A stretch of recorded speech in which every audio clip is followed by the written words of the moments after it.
In all my years watching humans try to make sense of existence, I've noticed something rather peculiar about our relationship with the divine.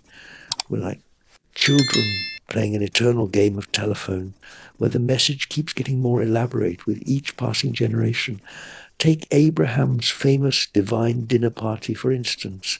According to Genesis 18, 3 men just show up at his tent, and somehow he knows one of them is the Almighty having a casual afternoon stroll. Fascinating, isn't it? Then there's Moses with his burning bush, Muhammad in his cave, Joseph Smith and his golden plates.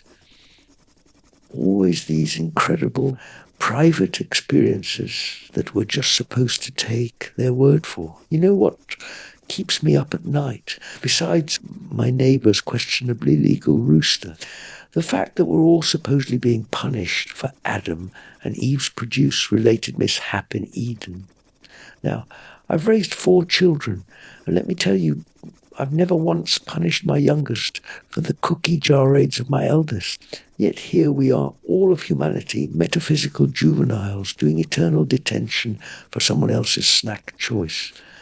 And speaking of parenting, isn't it curious how this all-loving deity seems to have quite the selection bias in their communication strategy? It's like having a father who only talks to your sister Sally at dinner, then expects the rest of the family to get their instructions through her.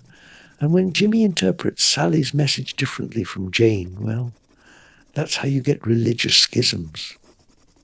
And possibly very awkward Thanksgiving dinners.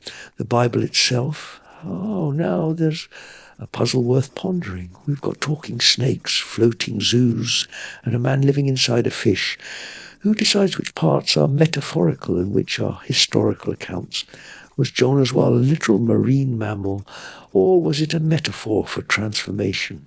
And if it was literal, did the whale have some sort of transcendent timeshare arrangement? Then there's the matter of divine consistency.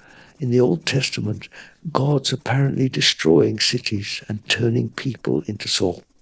Fast forward a bit, and in the New Testament, it's all about love and forgiveness. It's like reading reviews of the same restaurant from food critics. You start to wonder if they were eating at the same place.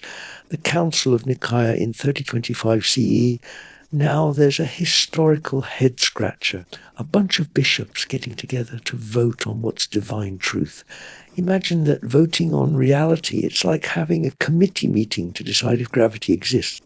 Some texts made the cut, others didn't. The Gospel of Thomas. Sorry, not dramatic enough. The Gospel of Mary, too progressive for the 4th century apparently. And let's talk about these discrepancies in the texts. The same God apparently gave slightly different instructions to different groups of people. It's like a divine game of Simon Says, but Simon keeps changing the rules. The Jews have one interpretation, Christians have another, Muslims have their own, and within each group there are countless subgroups arguing over the fine print. Take the Great Flood story. Practically every ancient culture has one. The Mesopotamians had Gilgamesh, the Greeks had Deucalion, the Hindus had Manu. Either there was one very wet period in human history, or we're really unoriginal when it comes to divine punishment narratives. Here's what really makes my dentures chatter. We're all fighting over different interpretations of the same deity. It's like children arguing about what Santa looks like, while never having seen him. One kid says he wears red, another says green, and before you know it, there's a playground holy war over Santa's fashion choices. The question that really bakes my biscuits is this: are we believing in God, or are we believing in people who claim to have met God? There's quite a difference there. It's like my friend Charlie, who swears he saw Elvis at the grocery store in 1995, and can I then claim I also met Elvis with a cart full of rocks rolling through the parking lot? The story's entertaining, but I'm not about to start a religion over it. And why does divine revelation always seem to stop just before the invention of reliable recording devices? Nowadays, if someone claims they had dinner with the Almighty, we'd at least expect a selfie. Though I suppose Instagram filters might be considered a form of false idol. The way different religions handle these contradictions is remarkable. Some say the texts are literal, every word exactly as it happened. Others say it's all metaphorical. Some pick and choose, this bit's literal, that bit's metaphorical. It's like a divine banquet where everyone's on a different diet. What about all these rules and regulations? Some say you can't eat pork. Others say you can't eat beef. Some say fish is only for Fridays. Modern science hasn't made this any easier. Every time we discover something new about the universe, theologians have to do philosophical gymnastics to make it fit with ancient texts. The universe is 13.8 billion years old. Well, maybe God's days are a bit longer than ours. Found dinosaur fossils. Perhaps they were planted there to test our faith, though that would make the Almighty sound more like a galactic practical joker than a loving parent. You know what's really interesting? How we tend to create God in our own image. When society was primarily agricultural, God was concerned with crops and weather. When we were more warlike, God was a mighty warrior. Now, in our technological age, some folks view God as a sort of divine programmer. I'm waiting for someone to claim God communicates through software updates. Just give it time. Soon, the whole concept of religious authority is another puzzler. Someone reads an ancient text, interprets it their way, and suddenly they're qualified to tell everyone else what God thinks about modern problems.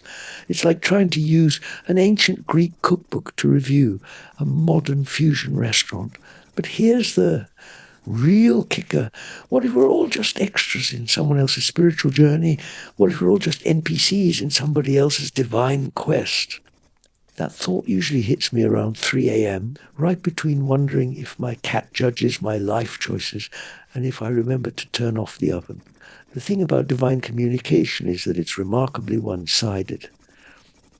It's always humans interpreting what they think God wants. Nobody ever seems to consider maybe God's sitting up there thinking, that's not what I meant at all. And yet, despite all these questions, despite all these inconsistencies, despite all these logical loops we tie ourselves into, billions of people find comfort and meaning in their faith. Maybe that's the real miracle. Not the burning bushes or the parted seas, but the human capacity to find hope in uncertainty. Or maybe I've just been thinking about this too much. After all, I'm just an old man with too many books and too much time on his hands. But you have to admit, as far as the mysteries of the universe go, this one's a doozy. Now, if you'll excuse me, I need to go check if my garden gnomes have received any divine revelations. They've been looking rather smug lately. I'm Geoffrey Softmouth. Good day to you all.